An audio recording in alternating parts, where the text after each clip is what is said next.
So, tapos yung ano ko po, yung kanina ko yung pinalabas yung tapos pag-office ko, kasama na po tayo ba? Ang galing naman guys, parang natatash ako kasi alam mo yun, danas ko din yun kasi nung mga bata pa kami, nagtitinda rin talaga kami ng mga ganito. Pero hindi naman mga ano, mga saging, mga mani, mga ice cream, tinitinda namin ng mga kapatid ko. So, parang katulad siya, katulad ni Mary B. Siya mismo yung bumubuhay sa pamilya niya, sa kapatid niya, may special child ng kapatid. So, ilang taon na pala si nanay mo? Nasa 15. Oo. Hindi ka ba natatakot dito?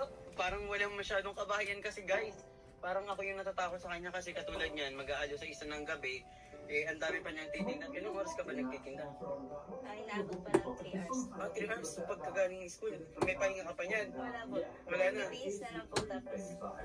Tapos kinabukasan, pasok mo sa eskwela. Actually po, ginigising po kami ng 2 or 3 ng dating. Ganun, parang ano, wala kang masyadong tulong talaga. Tapos gagawa po na yung sa baka gusto niyo pong bumili po ng ganito. Lumpia po. Para, kasi po wala po pong benta. So wala po kayo. Wala pang bento talaga. Sige ganito, sobrang natouch din ako sa kwento mo.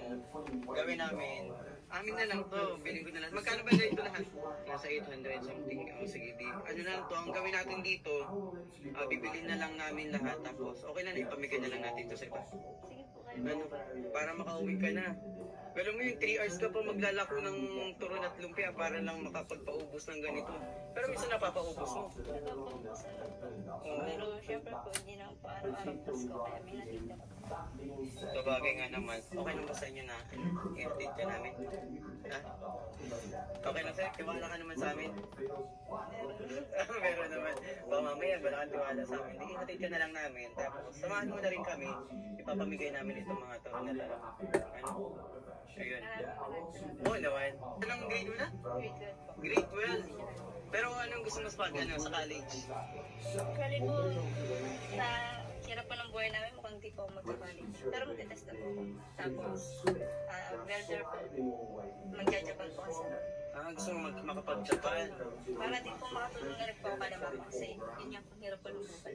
Paano kung halimbawa naman na may tumulong sa'yo na makapasok ka, magbigay ng scholar hanggang